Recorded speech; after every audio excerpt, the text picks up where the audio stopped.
Welcome, guys. We're back for another episode of The Lock-In. I'm David Lappin, coming to you for the first time from the office of my new apartment. I will be praying throughout this piece that the internet holds. I haven't tested it out yet. Joining me, as usual, is the now three-time, may I say record three-time GPI Global Award nominated podcaster, Dara O'Kearney. Dara, welcome. Thank you, David. It's a delight to be here as the only three-time... Oh, no, there's another one. It's me. We haven't recorded a lock-in for almost a month. Catch me up on what you've been doing. I'm going to guess a dozen live caches, 14 articles, 50 coaching sessions, a new book, and you probably started a new podcast as well, have you? Yeah, I got inundated with coaching. Obviously, when I go away, I tell all my students no coaching for the next 2 weeks or whatever, and then they all come to me the day I'm back and say, "Can we do a session tomorrow?" So it takes a while to sort of catch up with everybody, and I actually have taken on some new students recently as well. I have more students now than I've ever had, so the coaching is taking up more and more of the time.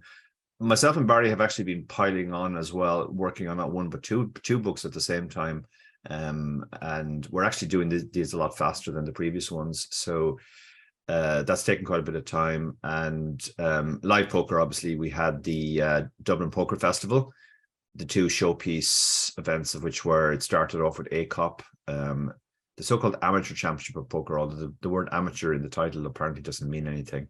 Andy Black won this a few years ago. We were told when it was sponsored by Unibet to play it. This was the first year I ever played it where people were actually questioning my presence there. But I had actually checked with the organizers, and yeah, there's like not only is there no preclusion on professionals playing, but they actually encourage it. So but it might be the last time I play it, because yeah, are any of us professional really? Like, it's very hard to pin that down. Well, shout out to Colette Murphy, Smurf, great character. She gave a very great and passionate defense of me on Facebook that I wasn't a professional. But she did it very diplomatic. She pointed out all the other stuff that I do, and because I make so much money from the other stuff, I can't be said to be a full-time professional anymore.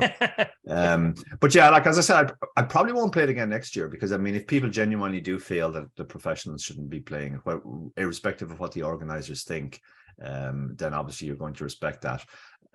I did end up min cashing that, and also had the incredible pleasure of dogging Andy Black to bubble him. I just, of course, myself and Andy had a great time at the table, but we've had a lot of back and forth recently over this supposed debate that was going to happen, GTO versus White Magic. So I think that just decided for all time that GTO beats White Magic. At the end of the festival, then we had the European Deep Stack, which of course is a tournament that's very fond in my memory. I was the first ever winner back in 2008 in my first ever big live tournament. Sort of announced myself on the scene. The following year, Jason Tompkins announced himself on the scene when he chopped it with Wally McCormack. And down the years, a lot of sort of top Irish players have actually added their name to the winners roster. Cathal Shine won it a few years ago as well. And the latest one, and I think everybody in Irish poker was delighted to see this, was Tommy Gelazunas, who, despite the name, is as Irish as they come, Dublin born and bred. I first met Tommy 15 years ago in the Westbury in Malahide. He was known as Tommy G back then. I guess people had trouble with the Gelazunas. I actually thought he might have been related to Big Mick G, because himself and Big Mick G used to go everywhere together, and I thought maybe they're cousins or something. But Tommy has been one of Ireland's top online players for the last decade and a half. He won a Scoop or a W Scoop, I can't remember which. He's absolutely crushed online for 15 years. He's always really wanted that big live score. It's always eluded him. He went deep. Last two tables of the Irish Open last year, we thought maybe that might be finally his breakout, but it turned out that was just a warm-up for the Deep Stack. So a great win for him. Yeah, great to see that result. And actually, speaking of the GTO versus White Magic, we must invite that Andy Black fella on the show. We haven't had him on since season 1. We must get him back on to maybe have a chat about topics of that nature, maybe a good segment for the other show. This week, we are joined by a great friend of the show, it must be said. He's been on the chip race 3 or 4 times, and this is his second visit to the lock-in. Last time he was wearing his WSOP star hat. This time he's wearing his GPI cap. He is media behemoth, poker Twitter legend, the great and good Kevin Mathers. Kevin, welcome to the show. I'll do, guys. And as always, I'm honored to be on the program. And I should break out. I'm a two-time. I'm a one-time Global Poker Award winner and one-time American Poker Awards winner. So It looks like you've got 6 of them behind you there, Kev. I don't know. Might want to recount them. Well, those I'm just throwing out. I'm just throwing out for the rest of the winners. Very good. For Katie first there, since several expect that she'll win the her award for the 3rd time, or she may win a 4th. So. Indeed. Well, fingers crossed.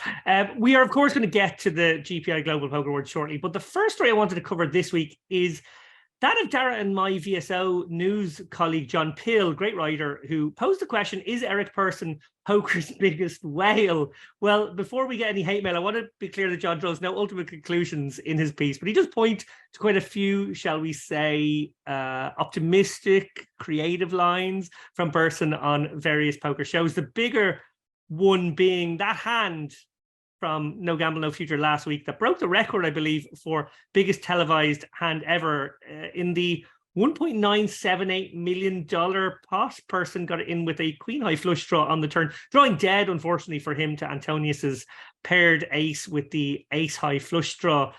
Outside of poker, Persson owns Maverick Gaming, a company that operates 27 casinos across 3 states. Kevin, in the past, we've seen high-stakes games online and live, actually, built around players like Cirque du Soleil owner Guy Laliberté. Do you think we are witnessing a similar thing with Persson? Yeah, I would definitely see. I mean, we could also, even though he never appeared on a stream, Andy Beal was definitely someone. He may be the ultimate whale still, even though we have this almost $2 million pot with Eric Persson. But yeah, it definitely appears that way. And Eric definitely doesn't mind, appearing as the whale. He's willing to put it to his mind where his mouth is. Yeah, he sure is. And also, actually, I suppose I sort of told it incorrectly there, because I said the games are built around. He actually builds the game around himself. He sort of helps organize a lot of these games. So he's not just doing the work of the whale, he's doing the work of the game runner as well, bringing himself to the show. Dara, Persson is undoubtedly attractive to programs like No Gamble, No Future, because he is, to borrow John's expression from the piece, charismatically obnoxious. We've talked in the past about the mixed blessing of people like this on poker TV. It clearly excites and interests some people, but it does put off others. Yeah, there's always a danger when we talk about poker and we talk about the people that we believe attracted people to poker, that we're sort of using a confirmation bias that certain type of personality will attract other type of people to poker, but maybe repulse others. And as a result, but we'll never know about those people because they're just not in poker. They're not going around saying, I find this really objectionable and that's why I'm not in poker. That may be one of the reasons, for example, why women have consistently been underrepresented in poker. The way in which poker is sold as sort of like an alpha male dick swinging contest between fairly obnoxious characters just might not be very appealing to the average woman, or they might not think that that's something that they want to get involved in. So that said, I do have a lot of time for Persson. The fact that he's willing to take on this role and as you said, like, not just be the whale, but do the work of building the games around him. That's a very good thing, and it does create a lot of interest. And he's obviously an extremely successful man in his own right. That's something which is often missed. Whales, which is generally used as a derogatory term in poker, I mean, they're the real winners in life, because they're the guys who can play 2 million pots and it makes no difference to them if they lose. They can do whatever the hell they like at the poker table. They don't have to worry about whether it's solver approved or plus EV or any of that stuff. It's not going to make any difference at all to their life. So they're the real winners essentially in poker. In the sense that they're in poker, not that they win at poker, but they're the guys who just get to play it for fun and get whatever they want out of it.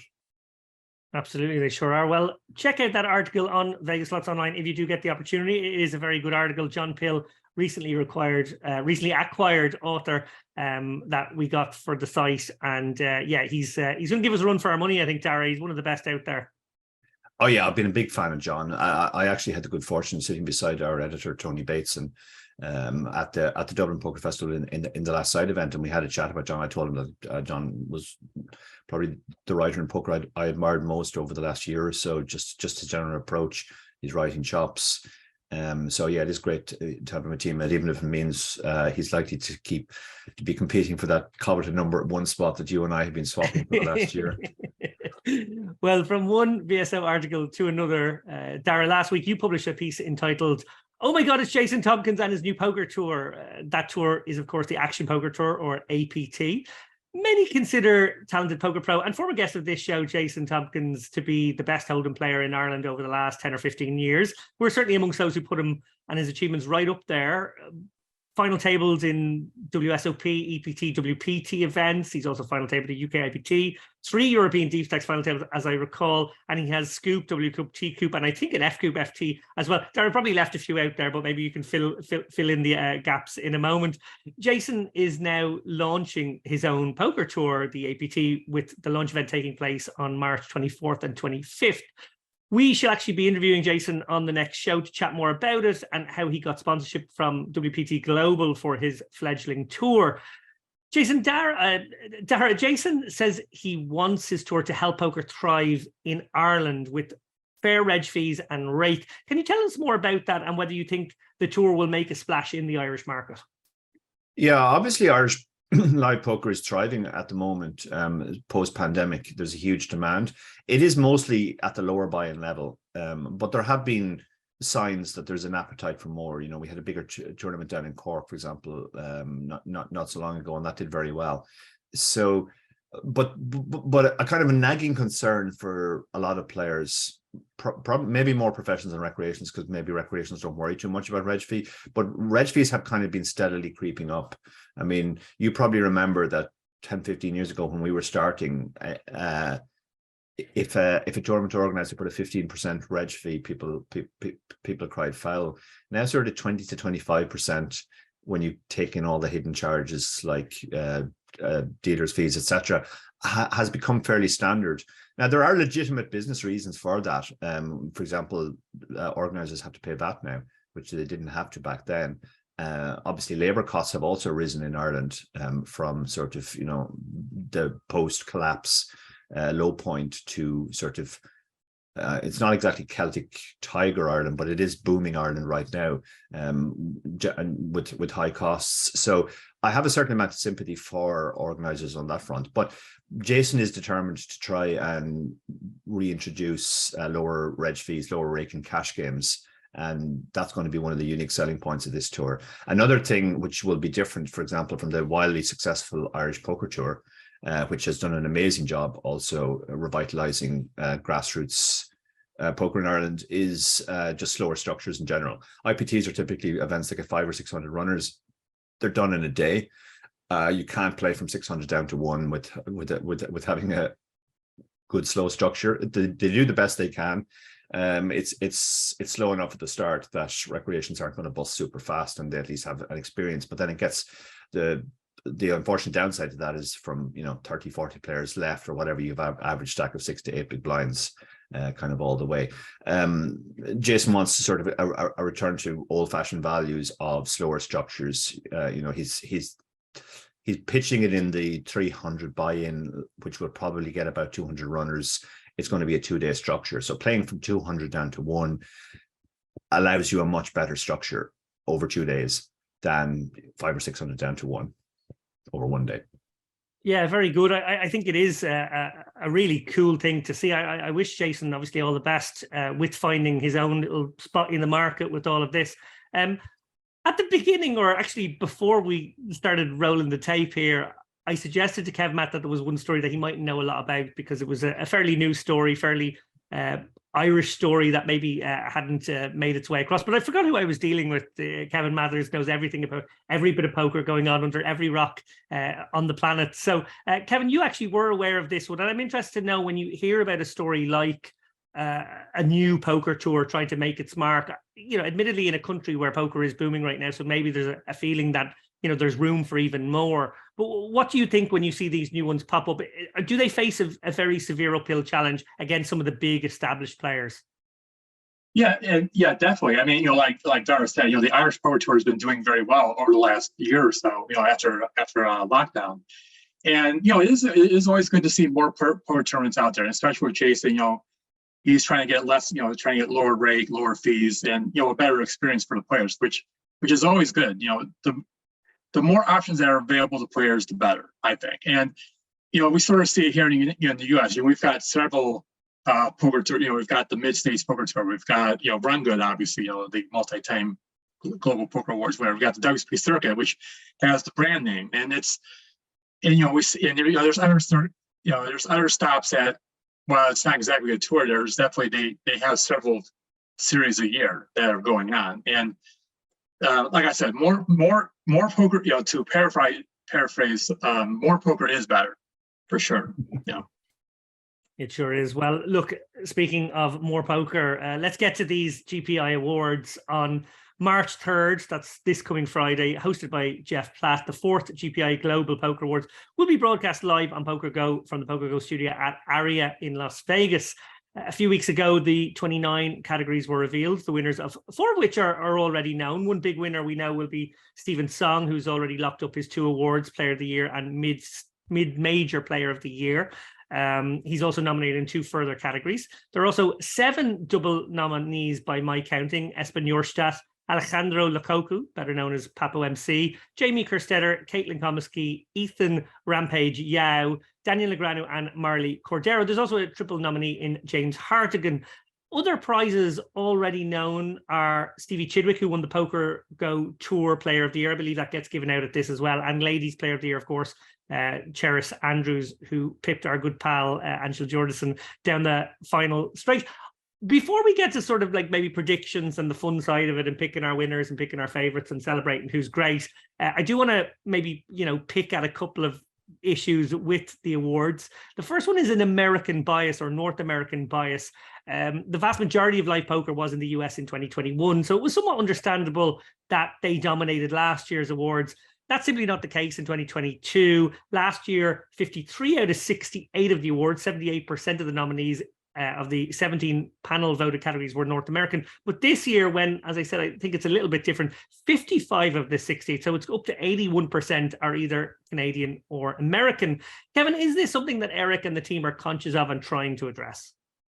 Yes, definitely. It'd probably be better for Eric to speak on this himself. But yes, it would be better if there was more of an international, the nominations were spread out more internationally. And like last year, our fans' choice winner was from Japan, Masato. And I think we're definitely, Eric is definitely trying to get more people who, when we discuss nominations, he's definitely trying to reach more people outside the U.S. Sometimes some people just don't, they send out nominations, and sometimes they select, people in the United States. It would be better if maybe. It would be better if there was more international representation. But Eric and the rest of us are definitely want to see. We don't want to see a North American the large North American bias that we've seen in previous years.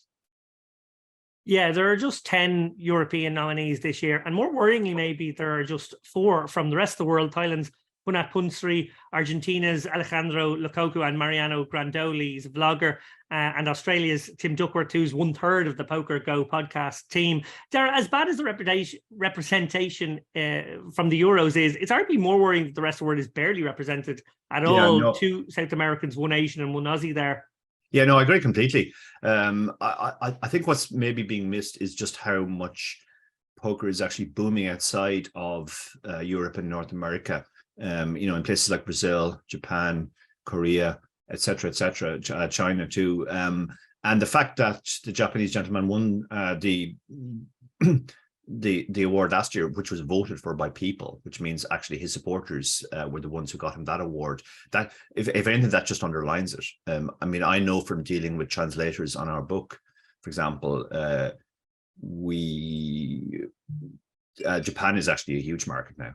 Our books have just been translated into Japan, and we were very surprised by the demand there for poker books and poker content in general. And I think that's something which maybe the Anglo-centric world is missing. It might not just be a geographical thing; it might be just a language thing. Poker, for example, is massive in France. Some of the most watched poker content comes out of France, and yet we never seem to think about that because it's only French people or francophones who watch it. So I think that's part of an issue too, just the language difficulty. I presume the way to address that is just to change the voting panel, and I know Eric is obviously trying to do that. Eric reached out to us to try and get more Europeans to vote, but we clearly need more non-European, non-Americans in the mix as well if we're going to redress the balance. I think there is another issue too in that the GPI, I guess, defines poker as primarily as live poker. And I mean, it's fair to say that in terms of live poker, Europe and America dominates, but online poker is actually a much bigger market in terms of numbers and even money than live poker. So, but it's difficult to address that because a lot of online poker is sort of nobody knows who the big winners are. There's not the same. I mean, obviously there's scoops and W Coops and Spring Poker Championships, etc., but there's not the same clear delineation of big events. So it's more difficult to police. Maybe we need a separate online poker awards. Good point. In my article about the GPI Awards, actually, that I wrote last week and this week, I said, I did a sort of a zoom out, if you like, try to look at the awards. They've been going for 4 years. As a whole. And if you zoom out and look at the 266 award nominations that have been handed out over the 4 years, 199 have gone to North Americans, so basically 75%. 48 have gone to Europeans, so 18%, and just 19 to the rest of the world, just 7%. With this in mind, it's very clear that the Americans are not just already a dominant force, but they're actually creepingly getting bigger in the representation as well. With this in mind and the trend towards, almost disappearing rest of the worlders, is there maybe, Kevin, a strong case to be made for bringing back European awards or other continent awards? Or, like, I know the GPI obviously have global in the name, and it's very important to them to bring poker all together for one celebratory night. But if it's not really doing that, if it's not really bringing everyone together for that night, should it be just separated out? Like, I'm sure if there were European awards, the French would be very well represented in loads of categories. Dara and I would, maybe get nominated a few more times, and we'd love that, like, for example. It's kind of tough for me to say. I'm not a, as a GPI employee, I mean, I don't want to speak for Eric, obviously. It's possible maybe it would be better. It would be nice to, as part of Global Poker Awards, maybe have something separate for European, that's separate for European or outside the US to recognize. Can we not have to travel to Vegas to collect them if they do happen as well? That'd be handy because it's quite an expensive flight. Yes. Postage is shipping is expensive as well. To send you and Dara the awards. I mean, I think it would be, maybe it would be a better, maybe if, but again, I'm not sure if we really want to segregate. I don't know. It's tough for me to say, to be honest. But I understand your point, and like I said, Eric is definitely. Eric has always been saying, like the Brazilian series of poker main event. That's like huge. It's like one of the largest events of the year, and that's the unfortunate part is that most people that know that are people in Brazil or in South America, and unfortunately that voting group is much smaller. And most people in the US are just going to think about events inside the United States, and that's an unfortunate consequence here. That but US is the majority of the panel. They're picking more of in their area. They're not picking outside the country, unfortunately. And that's something, like I've said many times in this, I know Eric and us definitely wish there was more global representation out there. No, I appreciate putting you on the spot here. I know we've had Eric on the show. We had him on this show for last year's awards, and we had him on the regular podcast for the previous year's awards, as I recall. And and I guess this has been the nagging questions that keep coming up, and we do know he is making a huge effort, and I know you're not Eric as well, so he obviously needs to answer these questions himself, and I'm sure he's spent the last few weeks maybe doing that with people. But there is a huge amount to celebrate, obviously, as well. But before we get to the celebrating part again, because I do have one more bugbear here, Dara alluded to this actually a moment ago, and I'll sort of leap off that point. The absence of maybe multiple online player categories is disappointing just because it is such a big part of poker overall. Strategy content recognition, which I guess is sort of, again, about the players really and the playing part of it. These are very industry dominated awards and not maybe recognizing enough of the players is another aspect. And maybe a best journalist prize and a few of the other prizes splintered off into categories where you're acknowledging someone's work over a year rather than an individual piece, like with the video category or the article category. It just didn't seem like, people basically having to put one thing forward doesn't seem like it would be reflective of a body of work. So maybe they could be divided as well. Kevin, when deciding on what awards to have and what to add and what to subtract, because you've done that over different years, are all these points brought up and are you part of that conversation? And why do you feel like the ones I mentioned there still don't have their own categories? I think there's definitely issues with people being concerned there's too many awards or there's too,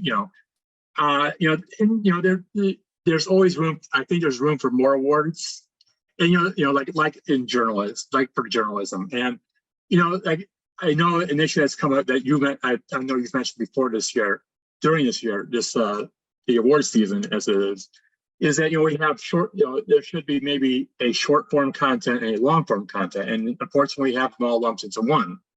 And it's that it would be for example, for the best best photograph, there were multiple submissions were sent in. The way we did the process this year was we had people submit their works, but uncredited. So the voters don't know don't know the name of the photographer in the pictures involved. So because I think there's definitely someone sees like a Joe Giron photo or a Hayden Huxler photo or an Antonio Brigio photo, they're gonna leap, or Drew Mile, for example, they're gonna head towards that, even though there may be better options out there, because they recognize the name, and they're more likely to vote for that person. And it's tough because we do, it's sort of like the issue of WSP bracelets. How many is too many? And in that, for bracelets, we may have gone far past that point. And I'm honestly don't expect us to have like 50 or 60 global poker awards. That would be way too many, in my opinion. I think, and create a very long ceremony. And I don't think people will rather get to the bar as quickly as possible.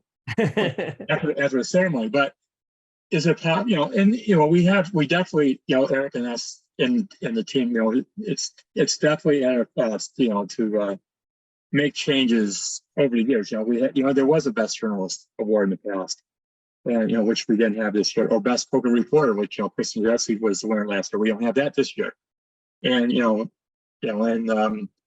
maybe those awards will be back next year and something else will disappear. So it's an ongoing process, and and like I said, it's Eric's driving force, and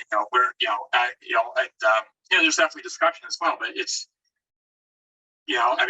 when next year rolls around, I'm sure we're going to see some new categories, maybe a few drop in, and we'll have more discussion next year about the process. Absolutely. Well, Dara, on the last chip race piece, Barry and I talked about the lack of strategy content. Barry rightly pointed out that it is that content that's most consumed actually by people in poker, far more than articles about human interest stories. Not that there's anything wrong with them, but it's just simply a numbers game. The strategy stuff gets gobbled up. Can you elaborate on that and how you would suggest changing that in particular? Yeah, it is a kind of a specific weird thing about the GPI that just strategy content just doesn't seem to do well. And again, that's probably just the way the voting goes. Most of the voters are people who work in the industry who are not the consumers of strategy content. The consumers of strategy content are primarily the players themselves and aspiring players in particular, who are sort of at the bottom of the chain in terms of the industry.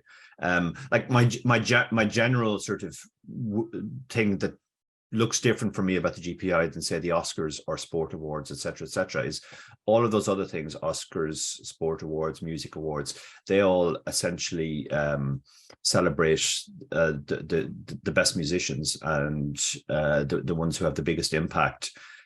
You know, the Oscars doesn't have a best film review category, for example. That's not a thing. It has best film.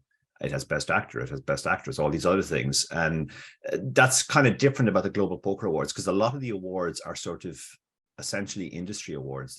It's likely that an industry figure is going to win it. So it's a weird mix of, like, it's not really the Oscars of poker. It's more like sort of a trade awards, let's say. But at the same time, people do kind of see it as the Oscars of poker. When it comes specifically to strategy, I mean, again, the issue is when you write a strategy article compared to a non-strategy article, we know that it gets multiple more views because there's huge demand out there for people to read strategy content compared to people who want to read about, you know, who won what tournament recently.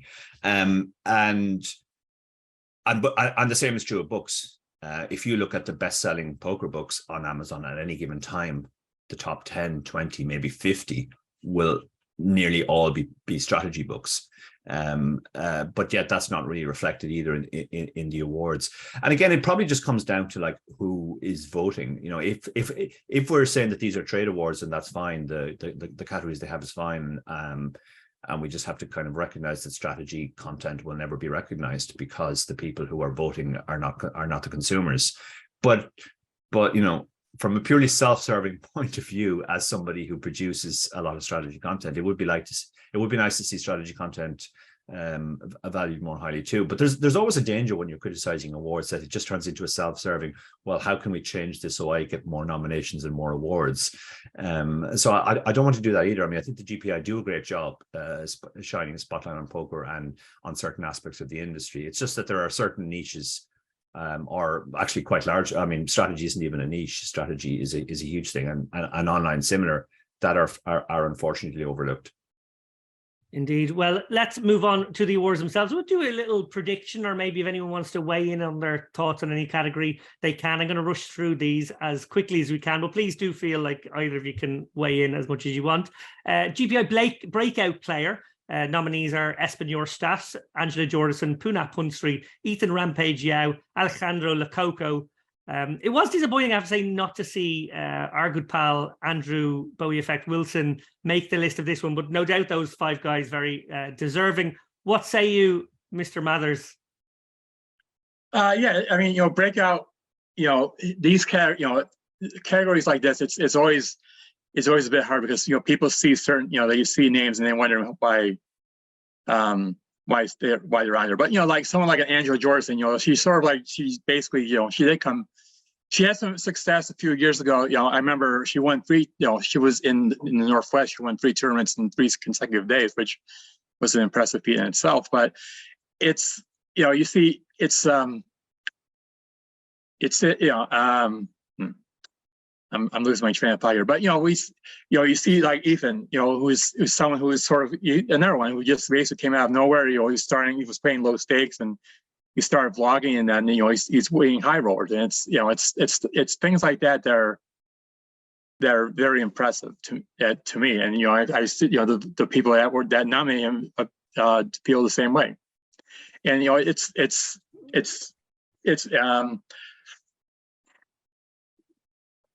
I don't know. It's this is going to need some editing for sure. But anyway, it's hard. It's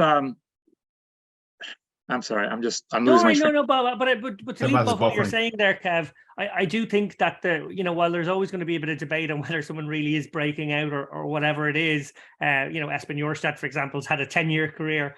Obviously, whenever you win the main event for 10 million, you're sort of broken into a new category for sure. But whether you've actually broken out, I don't know if that really applies to him. Angela, for me, would be the breakout one. It would be my vote. But you could make the argument that she broke out 5 years ago when she won every tournament there was for a weekend. Rampage clearly a worthy nominee. Punsri came out of nowhere. I think he's 300k in cashes before this year. He's won 4.1 million on the high roller circuit. And obviously Alejandro Lococo, those two main events where he went deep both years. And then, you know, other results in between. I think he had maybe a high roller title on the EPT circuit. He's had an extraordinary jump into this industry over the last 2 years as well. Dara, who would you give it to? Well, I'd give it to Angela Georgeson because I love Angela, and Quite right. she's one of my favorite people in poker. So, purely on that bias, I would give it to Angela, and every possible award you could give to Angela. I think also one thing, like it depends really. All of these things are open to our interpretation, and like, what is it we are celebrating? Is it we are celebrating their results? Is it compared to their results last year? Is it like most improved player? You know, there was a running joke in Irish poker that Tom Kick got best newcomer every single year, because people kind of forgot and then thought he burst on the scene again. I think to my mind, it would also be people who sort of like have a sort of a symbolic value to poker, bringing it maybe to new people. So somebody like Angela, who's showing that that females can compete at the very highest level and do well. I think that has a huge added value over her results. Someone like Punat as well, you know, coming from Thailand, not exactly a hotbed of poker until recently, that obviously has tremendous value too. And Lococo in Argentina, like, he's well known outside of poker, so he's bringing new eyes onto poker as well. So I think those guys all have, and Rampage too obviously is really good at drawing eyes onto poker too. So you can make cases for all of them, but just purely because based on personal preference, I would give it to Angela. Yeah, I would give it to Angela as well. Best final table performance nominees in this one are Jungleman Cates for the WSOP 50k Players Championship. Obviously, he went back-to-back. Espen Jorstad for his WSOP main event win. Daniel Negreanu for his Super High Roller Bowl win. And Stephen Song for his WPT Prime Championship. Song obviously dominated the mid-stakes of last year. Just binged 3,000, 4,000 runner fields like it was nothing, it seemed, during the year on a number of occasions. Looking at this category, Kevin, obviously there's always a sense that, you know, the World Series will dominate this main event, and Players Championship will probably, those whoever wins it will probably always be in this category. But do you feel swayed by that, or do you think it could go to anyone here? I think it's an open race, you know. But people, like you said, they expect the main event winner to be the automatic winner, which is sometimes, Espen definitely had a great performance this year. But I mean, personally, I vote for someone I voted for that didn't get nominated was Stephen O'Dwyer at the Irish Open, because he had, he basically ran over that final table to win the Irish Open main event. Yeah. It's definitely, you vote for someone that sort of, ran over the table, or someone who came from the short stacks, the winner, and, being the biggest event out there in terms of prize money, it's obviously, Espen, I think, would be considered the heavy favorite, but as someone who doesn't see the results, who won't know until they announce them this Friday, it's definitely a good category, to have that, with Stephen winning, late in the year, that probably helps some people, results later in the year. It's sort of like what happens at the Oscars, somebody that comes out later in the year is going to get recognized more, maybe a little bit more than it should, and which we saw in this case. So it's, but it's I think it's a toss up. But I would say, if I was predicting, I think it would be Espen that would be the one that would come out on top. Yeah, in fact, with the Oscars, they all hold back to release the movies that they think might be nominated until December for this very reason. So you're not wrong about recency bias in people's mind. Dara, who would you give this one to? Again, it comes down to how you interpret it. I mean, I think we've long gone past the stage where we can give it to somebody just because they didn't make a mistake on the final table. With the advent of solver learning and high quality strategy, you could probably pick out 100 final tables where the ultimate winner played absolutely perfectly. But in my mind, actually, I give credit to Kevmath for nominating Steve there. I actually thought that was the best performance I'd seen in a long time. It was similar to Martin Jakobsen's performance, except Martin came from the short stack when he won it. I'm not sure Espen's, as good as Espen's performance was, and I think it was very good, like I don't think he made any mistakes, I don't think it will live in the memory the way that that Martin did, or Steve at the Irish Open. Everybody at the Irish Open was buzzing about just how well Steve had played that final table, and it was eye-opening for a lot of people. So for that reason, and again, another thing I would say is like, how do we interpret this? As I said, like, I don't think we can just go as like who played the best. If we compared all their hands to a solver, who would get the highest GTO score or DTO score or whatever you want to call it, because I think a lot of the high rollers would just be 100%. But I also think there's an added value to sort of like how they behaved at the final table, what kind of attention they got. And I mean, if that's the criterion, then I think we have to give it to Jungle Man, because everybody was talking about that final table just because of his antics. Yeah, there were some antics. I think I probably suspect Espen will take this one down. I think probably people acknowledge the World Series to be this sort of marathon, and even the final table is more a marathon than other final tables. I think that will probably be enough to secure him the victory here. I do agree with all of your points, though. And actually, it's funny. It sounds like all three of us may have voted, although we can't say who we voted for. All three of us may have voted for Steve O'Dwyer, turns out. But who knows? Who knows? Player's choice for toughest opponent. This one obviously voted for by the GPI top 100, or however many of them decide to cast a ballot.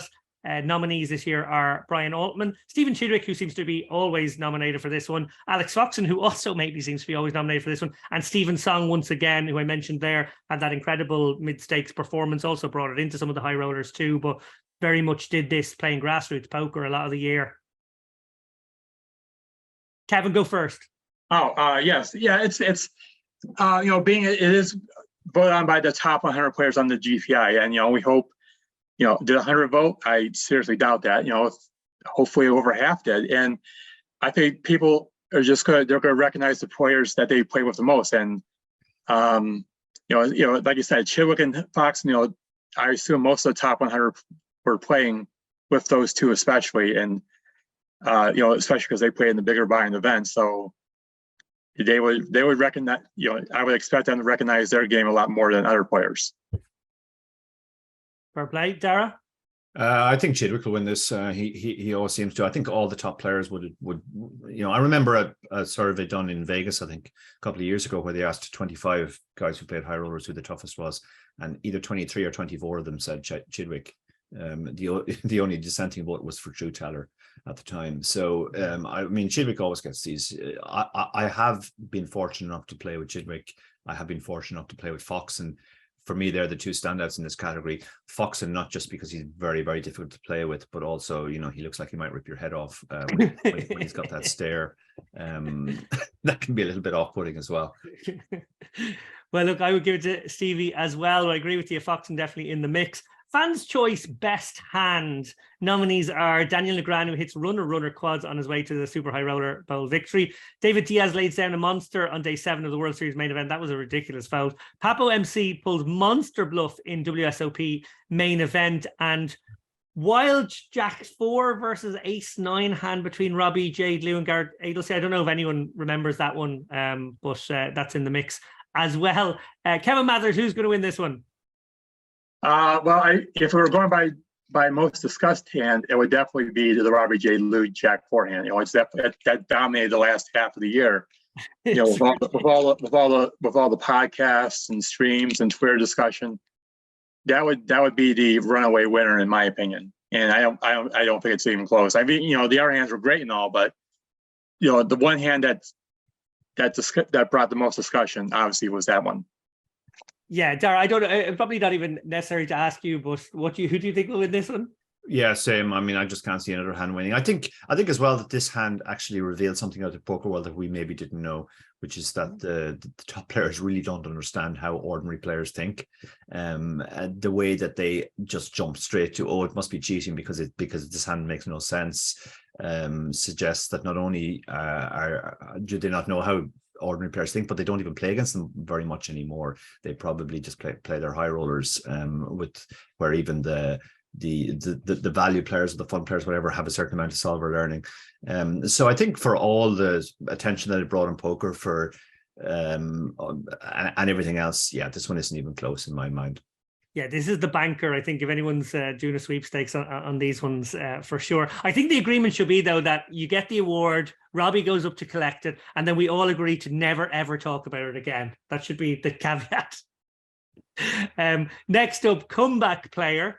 Definitely a category I have some question marks over. Phil Ivey, Alex Keating, Taylor von Kriegenberg, and poor old Daniel Weinman, who did tweet, I hadn't gone anywhere.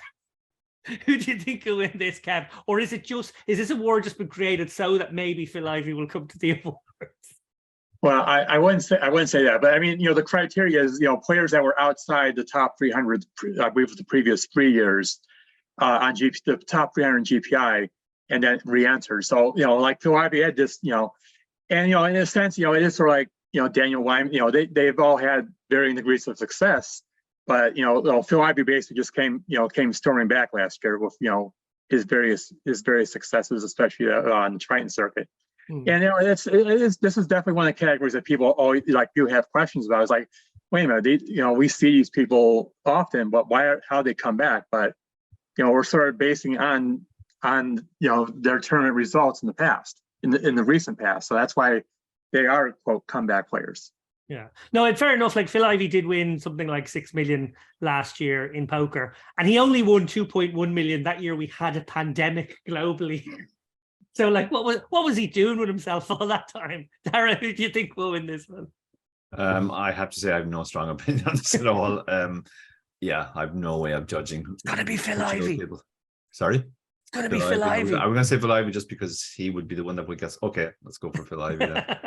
Okay, next up, best streamer. I like this category, but it is a rerun of last year's final, and I feel like it's a bit of a close shop for these guys. One award I think would be really nice to see would be maybe an up-and-coming streamer award, just because even within that category, there's a lot of people sort of getting locked out by the dominance of these four guys. Kevin Martin, Ben Sprague, Jonathan Apestals Van Fleet, and Lex Velhus. Who do you think will win, Kev? Yeah, I mean, it's definitely. I would think it's between Spraggy and Lex myself, because I think they're like the top two in terms of streaming. John, definitely does his when he breaks out the stream, definitely people are interested in that. Definitely someone who maybe for strategy content as well, maybe considered. I think I gotta go. Kevin Martin, with the Kevin MA. He's almost at the Kevmath status, so it's I got a little bias towards that, but I think I think Sprague is definitely of the four. I would think Sprague is the most entertaining of that group. So if I was making the vote, I would probably go with Sprague. Yeah, I gotta agree. I think Spraggy is my favorite, but I suspect it might be Kevin Martin's year. Dara, what do you think? I hope it's Kevin Martin's year. Kevin is a very close friend of mine. He's my favorite of that group of people. Although Ape Styles is a very, very close second, I have to say. Really fond of Ape Styles as well. And I do think Ape Styles, I've been whining about the lack of strategy, but I think the main appeal of Ape Styles is that it's just the highest level of strategy of anybody on Twitch, not just those people who are nominated. So I'd be happy with either of those to win, to be honest. Well, next up is Best Vlogger, Jamon Burton, Mariano Grandoli, Brad Owen, and Ethan Rampage Yao. Kevin, you go first. It's like you said, it's several of the same bloggers that we've seen in the past. No, Andrew Nemi this year, but Brad Owen. I like like Jamon. I like a lot because he definitely does. He definitely adds a little adds some content with the animations and things like that. Personally, I haven't seen a lot of Mariano, so I can't really. Unfortunately, I haven't seen a lot of his work, but Brad Owen and Brad. I think of those four is I think especially what we've seen recently. It was Cash Games down in Texas last week. He definitely he felt a little pain last week, but it's. I would think it's between Owen or Rampage myself on the who gets water. Yeah, I'm inclined to agree with you. I think it is going to be a toss-up between the two of them. I think Owen may nick it for a third year in the row, but I have to say my favorite is Jaemon Burton. For a lot of the reasons you said there, Kev, there's a lot of production value and a bit of difference he puts into it with the animations and things like that. I actually have become a big fan of his over the last year and a half or so. Dara, who would you give it to? I mean, I should probably recuse myself from this discussion because I probably watched about 3 minutes of vlogs in the last year. Not your thing. But I mean, isn't Brad Owen just by far the biggest? And like this just feels like, I mean, obviously Rampage is on the rampage or on the rise or whatever you want to call it. But yeah, I think Brad Owen, just in terms of the amount of eyes he draws onto poker, even though he's won awards, I think he is undersung in that respect. Like, it seems to me we spend a lot more time talking about Twitchers, and I think the appeal of Brad is actually way wider than any Twitcher currently. Great point. Great point. Next up, Twitter personality. Last year, I said how there would never be another winner of this award. So what they actually needed to do was just rename it the Jamie Kerstetter Award, and then she can't win it any future years. But her name will always be there, and it just gives other people a chance. I actually asked Jamie what she thought of her competition this year, and she replied, "I'm just really confused how two vloggers and Farah's husband snuck into a category I paid Eric Dannany to compete to create for me." Those people, of course, are Phil Galfond, Will Jaffe, Marley Spragg, alongside Jamie Kerstetter. Can she be beaten, Kev? I think the person to beat, I think it's Will Jaffe. I would say it's Will Jaffe would be I think he can beat Jamie. He doesn't tweet that often, but his tough combos are definitely very strong whenever he does them. So it's definitely more quality over quantity. And when I was nominated, the previous 2 years, it was definitely more quantity over quality. And unfortunately, as an employee, I'm no longer eligible, or I may have been on the list for a third time and probably lost to Jamie or Will once again. I think Bill Galfond's definitely it's more of the thoughtful tweet. It's more just this tweet's more like talking about strategy and things of that nature. So I think more people appreciate it's more entertaining is Will's or Jamie's tweets, in my opinion. But if I was predicting, I would say I think Jamie's going to be the throne this year. Yeah, I think you might be onto something there. I definitely think Will Jaffe is the person who's made me laugh more than anyone else on Twitter for the past year. I think he's just absolute gold. It's great to see him get recognised, both with the Platinum Pass he got, and I know he's got some commentary work now. I think he's a rising star. He might be winning the rising star category next year, but I guess for now he confines most of his content to Twitter, and he does sort of crush Twitter in a way. I know, Dara, you're going to agree with me on this. We laugh our faces off every time he puts out a new video. Yeah, I'm going to agree, and I'm also going to disagree. I find him absolutely hilarious, and he's certainly added more value to my own life than anybody else on that list in the last year. But I'm going to be slightly contrarian and say that I think there's always a danger with these awards that you kind of preaching to a very small group that you think represents all of poker, the Twitterati, as it were. And one yardstick I often use is like, what have my students heard of?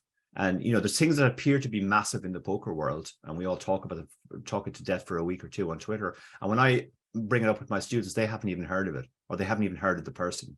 I suspect most of my students have no idea who Will Jaffe is. I suspect they don't necessarily watch Marley either. And I mean, so I personally, if we're sort of going for who has the most impact globally rather than just on the people in the know, I actually think Phil Galfond is probably the best on this list, because Phil puts out a lot of tweets which ordinary players read and get something from, advice on approaches to different things and so on. And there are other guys in that category who use Twitter in a similar way. Nick Howard springs to mind as well. Nick puts out a lot of good tweets aimed at recreational players as well, which does draw the ire of Barry Carter, but but again, if I talk to my students, a lot of them love Nick Harris tweets, and they think they're very, very helpful. And I think, again, we're kind of back to the old strategy versus entertainment debate on this one. Fair enough. I do think you're right. I do think that there's a different, even within Twitter, even within the confines of 280 characters, there's very much different genres of how people go about their tweeting.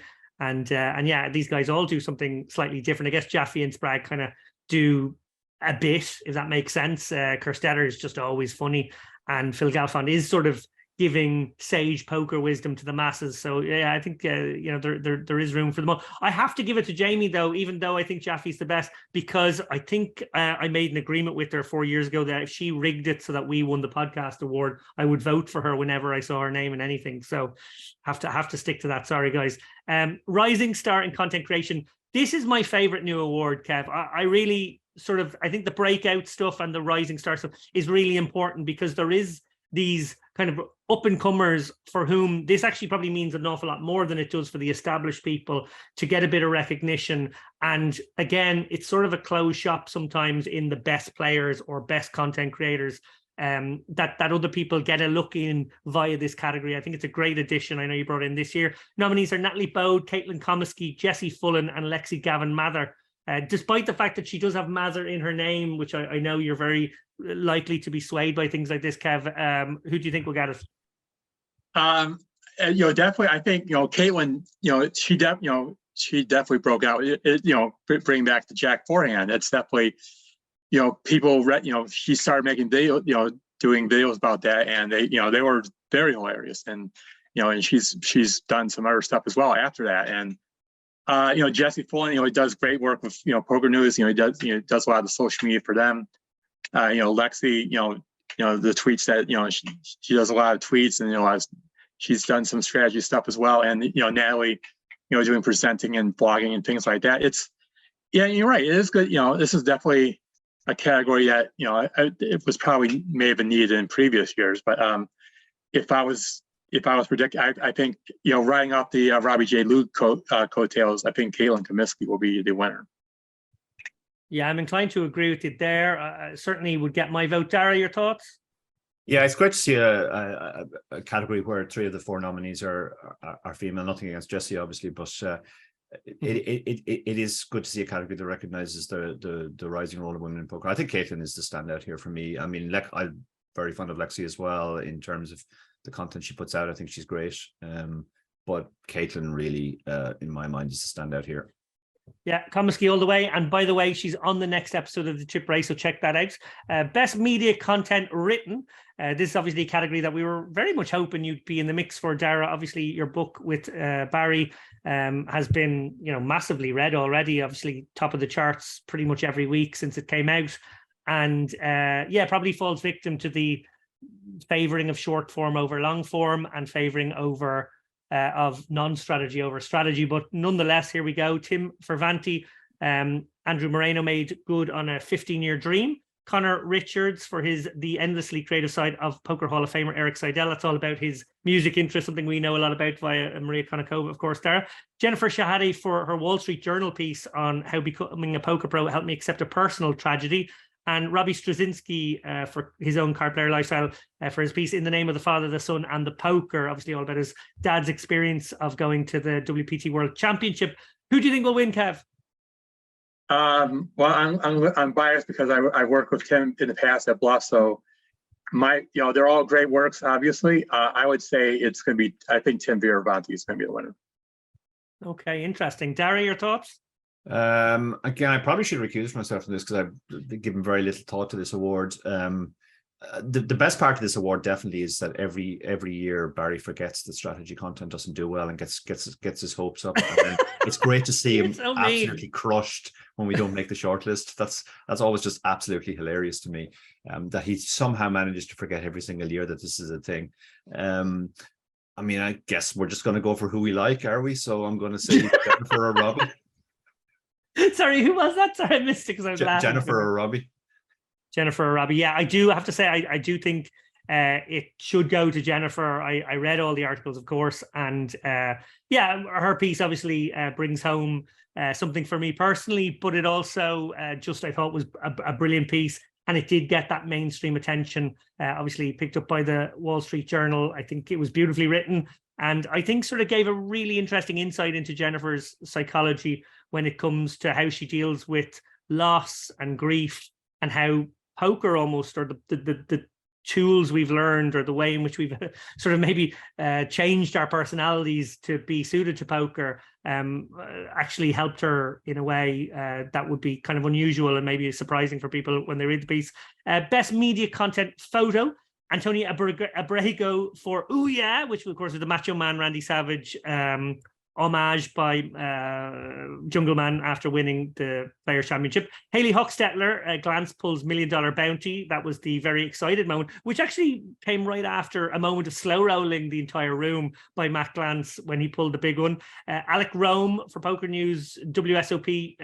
Schindler wins first WSOP bracelet. That was that very interesting image of him sort of cutting a lonesome figure at the final table after winning. This was on the heels of all the various cheating scandals, his name being brought up in many of them. And then Spencer Sembrat for his that first bracelet feeling. Dara, we know the unfortunate person who wasn't in this picture, Matthias Mulhuisen, lost heads up to this man, and when he did lose, the guy jumped up onto the table, basically like mounted the rail, and quite a good photo of him in that moment. What do you think, Kevin? They're all four great photos, and of course all the nominees are great as well. I would, I think my personal favorite among the four was the Jake Schindler photo, because it's sort of like it's an indication of what he had done, and he's basically now persona non grata in the poker community. It's sort of like there's no one there to support him. There's just him, and there's no one else there in the picture. So I think it's sort of telling that what people have alleged that he did. It sort of shows the loneliness of being the outsider. I was the Mac Lance one was pretty exciting. I was if you look to the left of Jeff, you would see me taking a photo from that side, doing the streaming of that one. But of course. Jungle Man and his Macho Man antics, being a back-to-back players champion, 50K Players Championship winner. You see if he can go for the three-peat next year and what outfit he's going to be wearing. And of course that that excitement, the excitement of jumping on the table, or like Scott Fishman back in the day doing the Nestle plunge. Yeah. Those moments of excitement are that's also pretty neat as well. Yeah, I totally agree. All great moments. Got to agree with you. I think Alec Rome sort of took a very special photograph there, almost like a Hopper painting of a person cutting a very lonely figure, and it sort of spoke volumes. It sort of really did sort of elevate itself to art, if poker photography can do that, as it often actually does do that. Dara, your thoughts? Yeah, that's the absolute standout for me. I'm looking at the four here on my other screen, and it's an incredible photograph. It really just sums up the Pyrrhic victory of the man who has allegedly cheated his way to the top and is not recognized for it, or is recognized for having done so, but is not celebrated. That's by far the standout for me.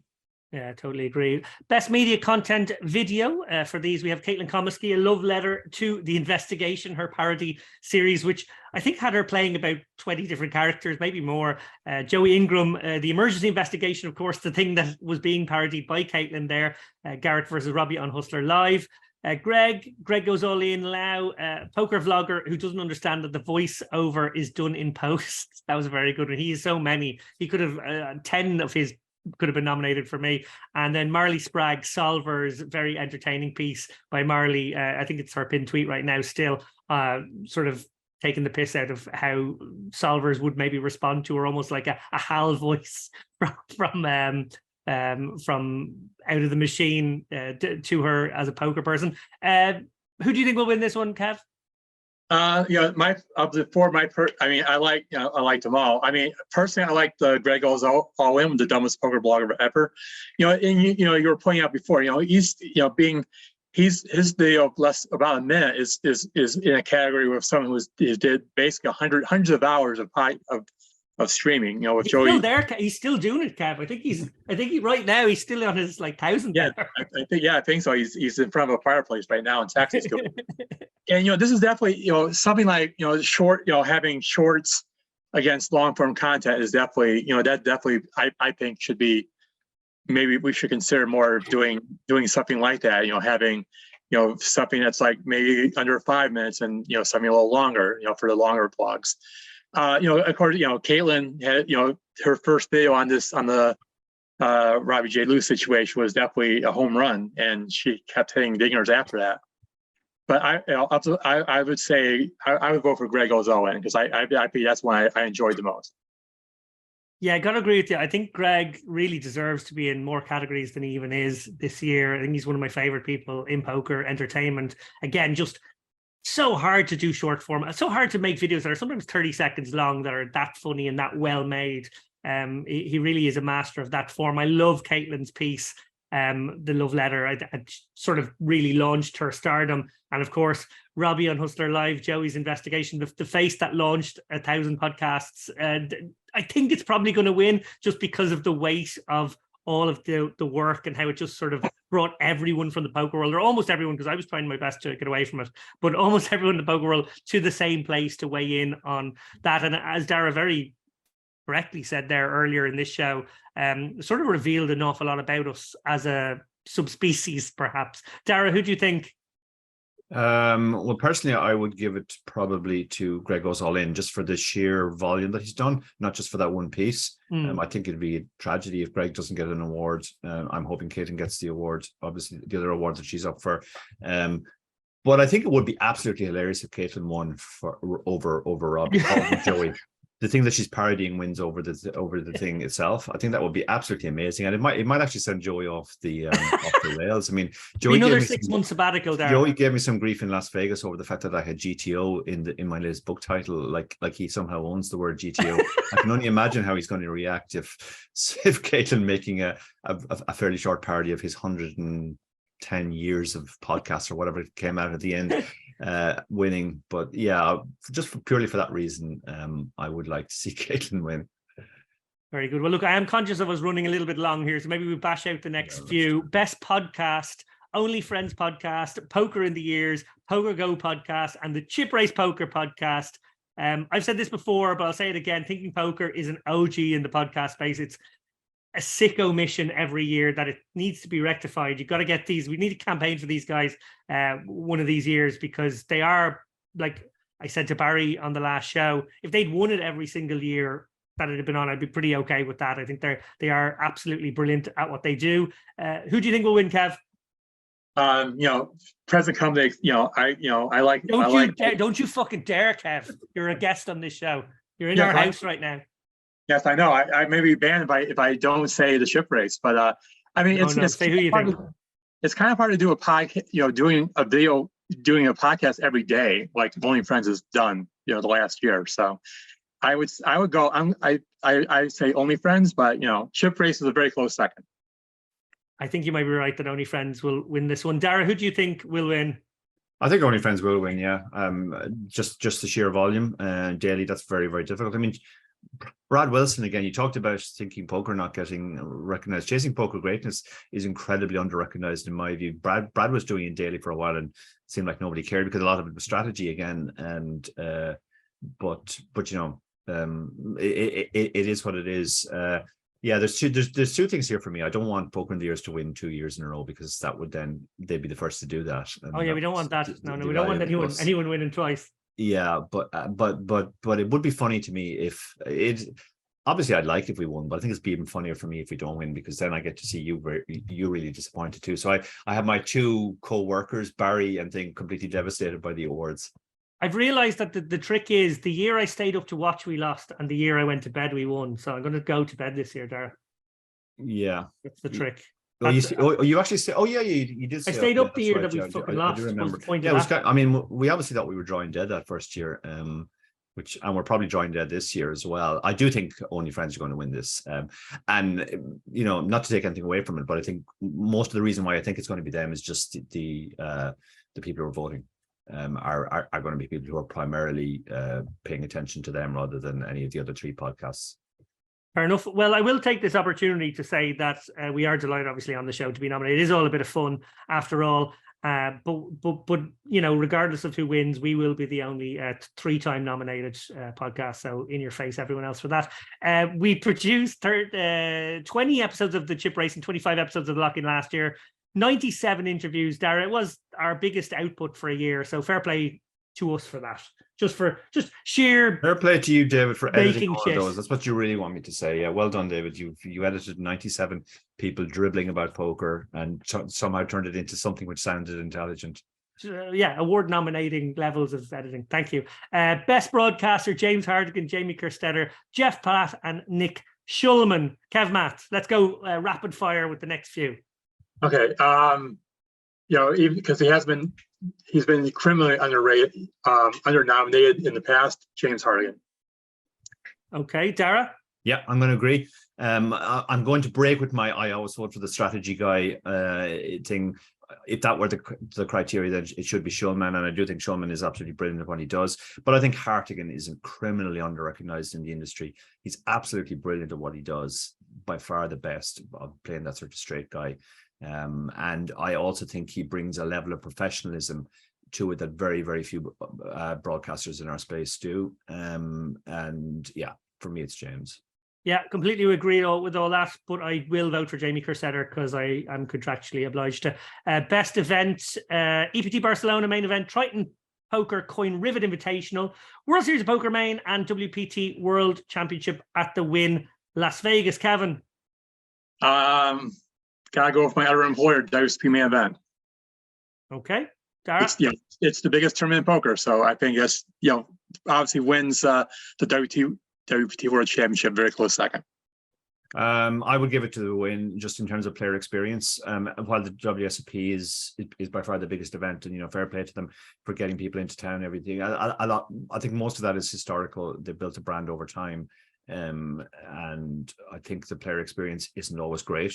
And it was really a contrast to me just how better everything was in the Wynn. The floor staff, the players, the dealers. The lack of reg queues, everything was just way better organized. Gonna agree with you on this one. I think if you're recognizing kind of effort in 1 year, I think it's sort of tantamount to extraordinary what WPT did with that tournament. But I would like to say that the World Series of Poker, an oft ridiculed event in some ways because there have been historical problems, I thought it was the best run WSOP there ever was. So for it to actually beat potentially the best WSOP there ever was, really does say to me how great that WPT World Championship was as well. So I would give the edge to that, but I think everyone's in the mix there. Best industry person, Ryan Beauregard, Jack Effel, Maury Eskandani, and Tana Karn. Kevin? I'm going to go with the wins, Ryan Beauregard. Yeah, I got to agree with you there. I think sort of it could be a big night for WPT and the Wynn, because I think a lot of people, again, maybe recency bias too, but also it was the best tournament I've ever been to. Maybe favouring anything with the WPT or the Wynn tag attached. Dara? Yeah, Ryan for me. Absolutely no argument there. Okay, former guest Ryan gets the nod there. Best tournament director, Paul Campbell, Ray Pulford, Matt Savage, Toby Stone. Kevin? I'm going to continue the Wynn tradition. I'm going to go Ray Pulford. Interesting. Okay, I agree with you, but I also thought Matt Savage may be able to get dibs on this one as well. I know he's often nominated and often a winner in these kind of awards, and I didn't know how to parse the contributions of each, because obviously Matt's the WPT side and Pulford's the Wynn side. So yeah, I was a bit confused, and I probably wouldn't be the best informed to know who should. But Matt Savage did say thank you to Dara and I for coming to the event so many times. I'm probably going to give it to him. Dara? Yeah, I'm the same. I'm giving it Matt purely because he's the person that I know the best on that list, and I like Matt a lot. But I'm really not qualified at all to make any judgment on this. Best well, speaking of ones we're not qualified to judge, I don't know if we actually attended a single event on any of these. Best mid-major circuit tour, Run Good Poker Series, mid-stakes poker tour, World Series of Poker Circuit, and WPT Prime. I think, Kevin, you should be the only one to speak on this one. Well, I mean, everyone loves the Run Good Poker Series, and I definitely do. They are the back-to-back winner. Personally, I would say, mid-stakes poker tour is someone. Most of their events are actually in the middle states, and people like to call them flyover states, but people love to play poker in the Midwest as well. So they have some events. They've branched out a little bit. They have events in Vegas and in California. But I'm going to say that for this year, mid-states poker tour.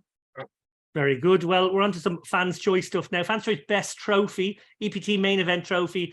TGT Stairways to Million Trophy, WPA Women's Poker Association Trophy, and the WSOP Main Event Bracelet. Got to say, I thought this was a flash in the pan awards that you were giving out last year. I didn't think we'd see it again, but I guess I was wrong. Who would you go for, Kev? I would say PGT Stairway to the Millions. I think that's the winner. And this was actually one of the categories I sort of talked Eric into having last year. I saw it was an event in Australia that awarded a surfboard, and I was like, that's kind of a unique trophy to win. And so, we've seen other trophies out there. That's sort of like I guess you can blame me, or others can blame me for sort of suggesting best trophy. Okay, is that not the event that didn't happen in the end? No, that was a WPT Deep Stacks in Australia. No, I'm sure that one happened. No. There was definitely one where they cancelled the last two events. Oh well, there were several events. No, I'm trying to remember. I think it was this. I think this is the one that got the last two big events cancelled. So it was Stairway to Buttons, not Stairway to Millions. Yeah. Well, yes. Having the event at the Venetian probably wasn't a PGT event at Venetian probably wasn't the best idea. So anyway, we're judging the trophies, and I do see the trophy as a good trophy. Dara, your thoughts? Zero opinion. I'm not okay. sure. I love the Women's Poker Association trophy. It looks like a vagina. I think there's far too many phallic objects given out to people as awards. I like that there was a yonic symbol for one of the awards. Okay, let's give it to them. Also, the WPA do a lot of great work for women in poker, so let's recognize that too. Boom. I pulled Dara around with the talk of vaginas there. It was because I classic. Fans Choice, Fave live stream, EPT live, King's Casino live stream, Hustler Casino live, and Poker at the Lodge. Kevin. Going based on I would say it's going to be Hustler Casino live. Although the Lodge this year is definitely kicked up their game, and I think they would be the winner if this was a year from now. This year, I think if this was recognizing sort of lifetime achievement or something, which maybe kind of will, because it's the first year of it. I think EPT Live do have a chance because obviously they've done that stream for so long and put in so many hours. But it seems like it was the year of Hustler Casino and all that talk, and I kind of feel like it has the best chance. Dara? Yeah, I'm going to give it to Hustler as well. Just I think in terms of creating interest around poker, I think they also did what we've felt has been lacking for a long time. They sort of created personalities and they added production values in that way.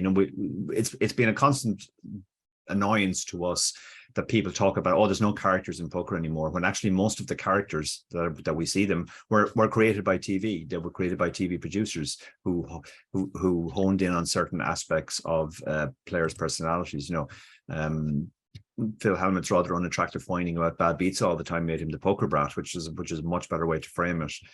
Danny Negreanu's inane banter and chatter at the table made him Kid Poker, the chatty guy. A lot of that came from the producers, and I think Hustler do a similar thing with the people who appear on their streams. Fair play.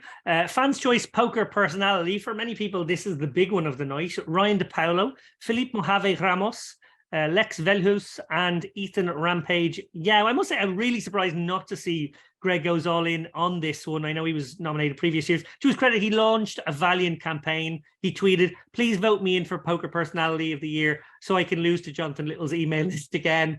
But he didn't even get nominated. It was those four. Who do you think will win, Kev? I'm going to say I think Ethan. I'm going to go with Rampage. I think he's going to drive. He drove the most. I think he would drive the most votes to vote for him. I agree. I think it'll be Rampage as well. Dara? Yeah, I think it'll be Rampage as well for the exact same reason that Kevmath thing. And I don't know Rampage personally. I do know some people, some of my friends who sort of move in that world, and nobody really has a bad word to say for him, among those people at least. So yeah, he seems like he'd be a good winner. Yeah, seems like a great guy and great for the game. Finally, the GPI will award 4 people extraneous to the voted on categories. They will get awards. Poker Icon, Charitable Initiative, the GPI Award of Merit, and the Hendon Mob Award. I think they're the 4. I could be wrong on this now. Pardon me if one of these isn't in the mix or there's something different this year. Kevin, can you tell us a bit about them, and can you leak to us the winners? Because sometimes the winners of these ones come out ahead of time because they want the person to show up. Of those awards, I am... I don't think I've been told who the winners are, so I don't. Say, Kev, this is the whole point. I'm not invited on the show. I'm not leaky laughing about the awards, unfortunately. But it's I was the Hendon Mob winner last year. I don't know if that was supposed to happen or not, but I guess. Oh, there's a hard segue to your own victory there. Yes, yes. My apologies, but I have to toot my horn a couple of times at least when I'm on these when I'm on the show. Well, what can you tell? Okay, if you can't tell us who won them, what can you tell us is sort of the point of them? So, Poker Icon, Charitable Initiative. I guess that sort of explains itself. It's something connected to poker where someone's been either created a charity or done a huge amount of charity work. GPI Award of Merit. Yeah, what's that one? I suppose. And the Hendon. I guess we can consider that like a lifetime achievement award. The winners in the past have definitely fit in that category. Icon, is definitely like one of the big names. Like I think it was Maury Escondani was a winner in the past. With Mike Sexton, if individuals of that ilk, that are basically at the top of it, that are the top of the poker community, as it were. So I would expect, again, I don't know the winners, and I'll be surprised everyone else on Friday night when all those winners are announced. Okay, so they are keeping those a secret until the day. Is that right? Yeah. Yes. Okay. I honestly don't know. I don't know the award winners, and I'm not trying to be funny and say I'm going to leak them or whatever. But I don't know them personally. That's okay. I know if you could have leaked them, you would have. I appreciate it. I was trying to consider it, yes, for the right price. Okay, finally, guys, that was our GPI chat for now. I want to give a plug to the Spring Championship of Online Poker. That's on Unibet. We launched the Spring Poker Championship. It started on Sunday, and it will be running for about a fortnight, ending on March 13th. It's got a great schedule, thanks to Andy Payton, with the usual leaderboards. But beyond that, and the added money attached to it, that the series is also giving players the opportunity to play poker against Chess GOAT Magnus Carlsen. Dara, what did you think when you read that? Yeah, I actually played against Magnus yesterday, and I got a message from one student who was like, "He might be good at chess, but he seems pretty clueless at poker." So it is great to see people able to maybe see Magnus play a game that he's maybe not amazing at. Yeah, I think it was Barney who said to me when I tweeted out, "Do you want to play poker against Chess GOAT Magnus Carlsen?" He said, "I'd rather play someone who wasn't very good at Connect 4." Which was a cute one. But look, in the summer of 2022, Carlsen announced on his award never been even nominated Unibet podcast he would not defend his world title, a decision which sent shockwaves, frankly, through the chess world. Some people speculated, myself included, that he might be about to put some more effort and time into his poker game, a speculation immediately backed up by his presence at the World Series. And then I think while he was out there in Vegas, he played some live stream games as well. Dara, Magnus's presence on Sunday, and we hope on future Spring Poker Championship tourneys, certainly does suggest that he's keen. I do agree with you. I watched a live stream with him on, and his strategic analysis was not very sharp, but he certainly has a kind of a general level of aggression. He knows the game. He understands a decent amount. Oh yeah, you assume if he puts any real work into it, he'll get very good, because it's not just chess he's good at. He's apparently very, very good at fantasy as well. So I think any strategy game he's likely to do very well. I did tune in to the stream he was doing with Monica yesterday. Largely, I have to say, because Monica put a horrendous beat on me just before the break, so I was able to tune in to see her very sheepishly apologizing to me on screen. I opened aces under the gun, and she misclicked, thinking it had been unopened with King Jack suited, and ended up hitting trips. But thankfully, it was in the $5 game. I also woke up this morning to another apology from Monica. So props to Monica for being very, very honest about that. In a £5 game, if you're going to take a bad beat, absolutely the nut way to do it is to lose to someone as lovely as Monica in a €5 game. That's how well trained you have people around you, Dara. Like, someone dogs you for a $5 and you get 2 apologies. Yeah, absolutely. Yeah, proper order. So I knew Monica was Monica's always been a star. She is. She's fantastic. Well, look, speaking of Monica, give a shout out to that stream she did with Magnus. He was around for the first maybe 2.5 hours of it. The Spielhagen Poker Twitch channel. If you're a fan of Magnus or a fan of Monica's, check out that broadcast. You can watch it on a replay there on Twitch. It remains for me to thank our special guest this week, Kevin Mathers. As always, a pleasure to be on with you, gentlemen, and I look forward to seeing you guys this summer, hopefully. Thank you very much. I think our podcast about the GPIs has lasted around about the same amount of time as the GPIs themselves will last. So, I think we've done them to death, it's fair to say. Dara, thank you too. Yeah, thank you, David. I had a feeling this one was going to go run long because there's nothing you like talking about more than awards. It's reached the point where we are now into my playing session, so I've been constantly looking off to the side here, trying to work out what to do with ace 2 on the button. So I'm glad we're finished. Well, good luck with your session, Dara, and thank you again, Kevin. Thank you.